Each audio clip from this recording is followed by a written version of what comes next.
नमस्कार फ्रेंड्स। अभी हमने जो बात की वो अर्क वृक्ष की बात की, आक के पत्ते की बात की, आक के बारे में काफ़ी कुछ जानकारियाँ दी। अभी आज हम आपको डेमो एक दिखाते हैं कि जैसे ये पत्ते हैं वो गिरे हुए थे। ये कब के गिरे होंगे और ये आक के वृक्ष के नीचे थे और सूखे पत्ते थे। यूजुअली ऐसा होता है कि सूखे पत्ते का गार्बेज बन जाता है या उसको फेंक देते हैं या फिर जो लोग कुछ लोग ऐसा उसको जला देते हैं और पॉल्यूशन करते हैं हवा में। लेकिन हमारे जो भी वृक्ष है उसके सूखे पत्ते भी काम आते हैं। आपके तो स्पेशल है। तो देखिए ये जो आपके पत्ते हैं आपको क्या करना है, उसका एकदम महीन पाउडर बना देना है। पाउडर बना के उसको अच्छी तरह से छान लेना है और छानने के बाद वो पाउडर की डब्बी आपको भर के रखनी है। और जिसको जहाँ पे भी कोई भी घाव हो जो हील नहीं होता हो, जल्दी से हील ना होता हो, तो तकलीफ होती हो, तो उस पे ये पाउडर का स्प्रिंकल करना है। तो धीरे धीरे आपको घाव साफ करके उसके ऊपर पाउडर को स्प्रिंकल करना है और ऐसे ही छोड़ देना है। अगर गर्मी के मौसम में तो बिल्कुल ही पट्टी वगैरह कुछ बांधनी नहीं है, ऐसे ही छोड़ देना है खुला। तो धीरे धीरे वो घाव भरने लगेगा और हीलिंग हो जाएगा। उसी हिसाब से आक के ये फ्लावर से, ये आक का पेड़ है वो 60 फीट से लेके कम से कम 15 फीट तक ऊंचा रहता है। और उसमें ये दो टाइप के फ्लावर्स रहते हैं, एक तो ये बैंगनी कलर के फ्लावर्स है और पूरा जो एक दूसरा होता है वो सफ़ेद कलर का होता है। तो वो सफ़ेद कलर का जो फ्लावर है उसके गुण भी मोस्टली इसी टाइप के रहते हैं। तो इसमें हमें क्या करना है, ये कितना देखिए इतना इजी आयुर्वेद है। देखिए ये इसके पत्ते को आपको निकाल देना है। वैसे ये पॉइजनस प्लांट है तो इसके जो भी आप इस्तेमाल करेंगे वो ध्यान से करेंगे। और कुछ तकलीफ है तो आप अपने वैद्य को ज़रूर बताएंगे। लेकिन यूजुअली ज़्यादा करके लोग इसका इस्तेमाल करते हैं। ये फ्लावर है उसका हमने पत्तियां निकाल दी है। अभी नीचे का जो डंडी है उसको भी निकाल देंगे। मतलब ये पूरे का पूरा जो है वो निकल गया है। अब देखिए ये किस तरह से दिखता है, बहुत ब्यूटीफुल दिखता है। और ये है आगे और पीछे का भाग। तो ये जितने भी फ्लावर्स है उसमें से हमें ऐसा खोल के इस तरह का निकालना है। अब इसको थोड़ा सा मतलब आपने 15-20 ऐसे पत्ते ये ले लिए, बीज ले लिए और उसमें आधा 10 जितने मरी डाल दिए, मरी का पाउडर डाल दिया और उसको पीस लिया। पीस के फिर उसमें देशी गुड़ जो काला गुड़ है वो मिला लिया और वो मिला के आपने एक इतनी साइज की ही गोली बना दी। इससे कम होगी तो भी कोई बात नहीं है। आप हाथ से गोली बना के घर में कहीं पे टेबल पे या ऐसे सुखा लेते हैं। तो ये गोली बन गई। तो फिर आपको क्या करना है, सुबह गोली 1-2 लेनी है, शाम को लेनी है। जो अस्थमा के पेशेंट है उसके लिए ये बहुत ही कारगर कीमिया है। जो श्रम होता है, जिसको थोड़ा चलने से सांस फूलती है या कफ बहुत जमा हुआ रहता है, तो इन पे ये काम आता है। दूसरी एक चीज कहते हैं कि ये जो पत्ता है ये तो बिल्कुल पक गया है। अब पका हुआ पीले कलर का पत्ता भी तो आपका काम में आता है। ऐसा नहीं है कि इसकी भी मेडिसिनल वैल्यू नहीं है। अब ये जो आक का पौधा है उसमें काफ़ी कुछ मेडिसिन है, स्टीरॉयड भी है। लेकिन ये पत्ता जो ये प्लांट है वो पॉइजनस है, इसलिए ध्यान करके करना है। लेकिन गाँव में तो आज भी बहुत बेझिझक लोग उपयोग करते हैं। अब इसको क्या करना है कि ये पत्ते को अच्छी तरह से धूल वगैरह मिट्टी जो है वो अच्छी तरह से पानी से साफ कर लेना है और उसको पोंछ लेना है। और इसके ऊपर आपको क्या करना है कि जैसे ये तेल है, हमने ये तेल लगा दिया। देखिए ये पत्ता है उसकी उल्टी साइड लेना है ना। तो उल्टी साइड हमने लिया और ये लगा दिया, ठीक है। ये उल्टी साइड लेने के बाद इसको जहाँ पे भी दर्द है, जहाँ पे भी दर्द है वहाँ पे आपको लगा देना है। दर्द किस टाइप का है, आर्थराइटिक पेन है, जॉइंट्स पेन रहता है, नी में पेन है, गले में मतलब पीछे नेक पे पेन है, या फिर आपको सर दर्द है, या फिर तालु प्रदेश में दर्द है, तो ये आक का पत्ता है उसको आपको बांध देना है। तो कैसे बांधना है, ये तेल लगाया फिर उसको हल्के से चूल्हे पे सेक लेना है। गैस के ऊपर सिगड़ी, गैस की सिगड़ी के ऊपर तवी रख के उसको सेक लेना है। सेकने के बाद आपको अगर रिस्ट पेन है तो रिस्ट में बांध देना है ऐसे। और उसके ऊपर बैंडेज लगा देना है। बैंडेज नहीं है तो घर का कोई भी साफ सुथरा कपड़ा भी तो चलता है। तो ये एक बहुत बड़ा फ़ायदा है। इसके साथ साथ देखा जाए तो जैसे ये पत्ते हैं, ये हरे पत्ते हैं, तो इसका भी इस्तेमाल आप उस हिसाब से कर सकते हैं कि इसको तेल उल्टे पत्तों पे लगा के,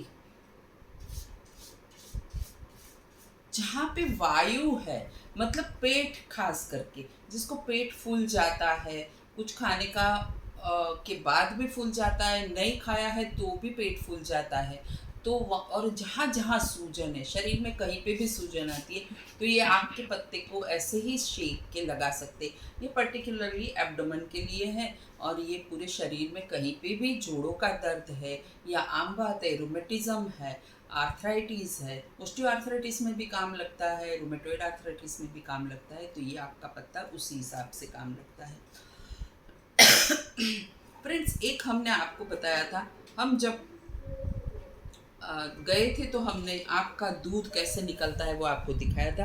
अभी खैर दूध तो बिल्कुल ही सूख गया है, लेकिन यही दूध को थोड़ा सा इकट्ठा करके उसमें अगर हमने बाजरे का आटा डाल दिया, जैसे ये बाजरे का आटा है तो इतना डाल दिया, इसमें ज़्यादा ज़रूरत भी नहीं होती है, बहुत फ्रेश आप बना सकते, और ये जो भीग जाए उतना आपको दूध लेना है, और अच्छी तरह से आपको मिला के फिर इतने साइज की गोलियां बनानी है।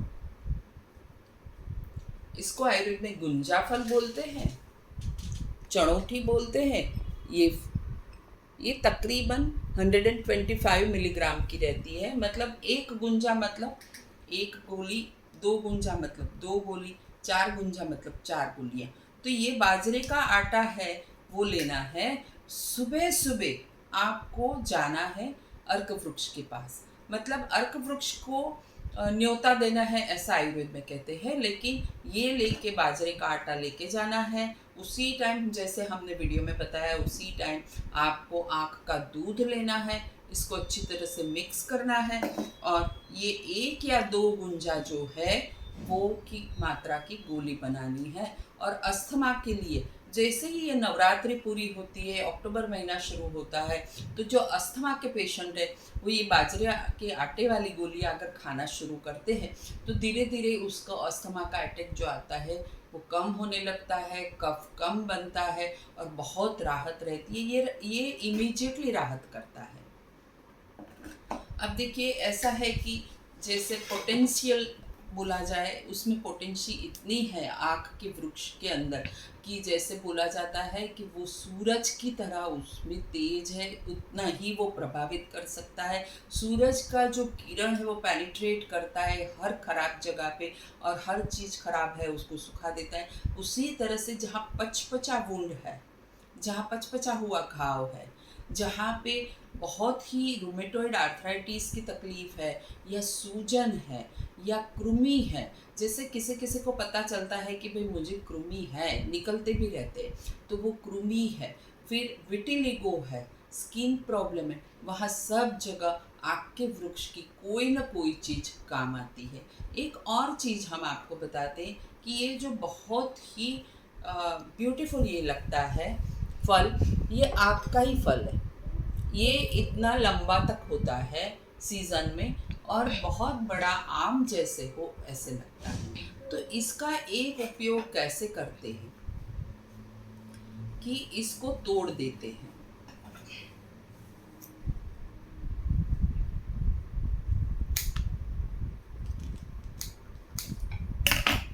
देखिए, ये इतना वृक्ष भरा हुआ है आँख का, तो आप देख रहे हैं कि ये जो है इसमें से ये कच्चा है, और अभी ये सीज़न भी नहीं है, इसलिए आपको ये जो रेशे दिख रहे हैं, ये जो रेशे दिख रहे हैं वो अच्छी तरह से रुई में परिवर्तित हो जाते हैं, इसलिए मराठी में इसको रुई बोलते हैं। तो ये पूरा जो भर जाता है, सूख जाता है, पीले कलर का हो जाता है, और अपने आप फट जाता है। तो ये जो रेशे है उसका रुई बन जाता है।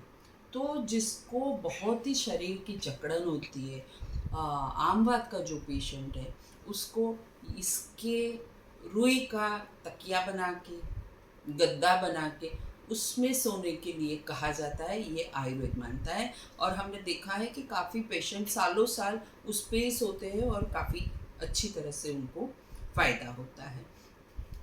तो फ्रेंड्स, ये तो थी अभी बाहर के अवयव की बात, लेकिन जड़ जो रहती है आँख की, वो जड़ है, वो आँख अगर सूख जाता है, अपने आप वो सूख जाता है। तो जब वो सूख जाता है तो उसकी जड़ को निकालना है। जड़ को निकालने के बाद साफ मिट्टी वगैरह साफ कर देना है। और वो सूखी हुई जड़ में ऐसा एक गांव का प्रयोग है कि वो सूखी हुई एक जड़ लेना है और वो जड़ को एक और उसको आग लगानी है। एक और आग लगानी है और दूसरी ओर की जो जड़ है, मतलब यहाँ पे अगर आपने आग लगाई तो ये जो जड़ है उसको नाक के पास रख के उसका धुआं लेना है। तो इससे भी आपको जो अस्थमा की प्रॉब्लम है वो तुरंत अच्छी हो जाती है। आग को सूर्य के समान तेजस्वी बताया गया है।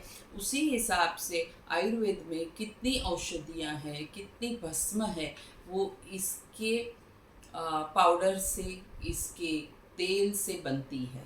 इसमें अर्क तेल करके एक बहुत बड़ा फेमस इसका ये प्रयोग है कि जिसमें ऐसा करना है कि आपको ये आक के पत्ते लेने हैं या ये ऐसे पत्ते लेने हैं। अच्छी तरह से तेल तल का है या कोकोनट ऑयल है या सरसों का तेल अच्छी तरह से गरम करना है। और जब गरम करते हैं तब उसी टाइम इसमें ये डाल देने हैं। तो जैसे हम पकोड़े बनाते हैं ना, उसी हिसाब से हो जाता है। तो अच्छी तरह से उसको तल लेना है, ये सब चीज़ें बाहर निकाल देनी है। और वो अर्क तेल है, वो शरीर पे कहीं पे भी मसाज के स्वरूप में आप ले सकते हैं। छान के ठंडा होके हो जाए तब आपको ग्लास की बॉटल में, कांच की बॉटल में भर लेना है और उसका तेल का मसाज कर सकते हैं। वो घाव पे भी लगा सकते हैं।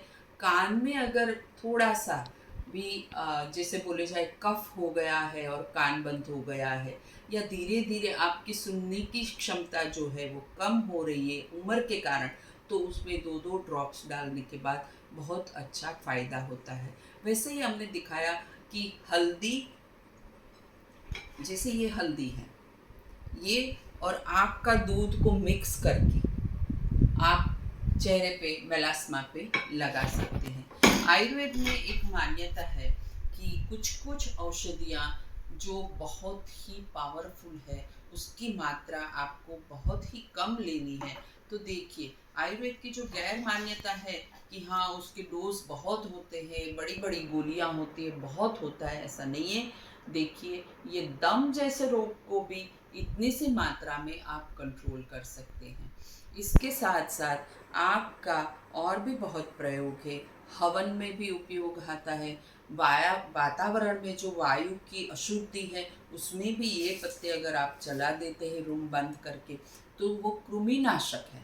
तो मतलब जो वायरस है या बैक्टीरिया है उसको वो उससे हमें बचाता है। तो फ्रेंड्स, अभी हम ऐसा करेंगे कि आग के वृक्ष का जतन करेंगे। हमारे मोहल्लों में, सोसाइटी के कॉर्नर पे, कहीं पे भी एक आग का वृक्ष अगर हो रहा है तो उसको पनपने दो, नहीं तो फिर आप लगाओ। अपने वहाँ जहाँ भी जगह है वहाँ एक औषधियों के लिए कॉर्नर छोड़ दीजिए और कहीं न कहीं एक वृक्ष आप ज़रूर लगाइए। इसके साथ अब नेक्स्ट वीडियो में मिलेंगे। इसी टाइप की कोई अच्छी सी वनस्पति से का परिचय आपको करवाएंगे। और हमें आशा है कि आप ये वीडियोस देख के उनके फ़ायदे ज़रूर लेते होंगे। हमारे चैनल को आप सब्सक्राइब करिए, शेयर करिए और लाइक करिए। Thank you friends.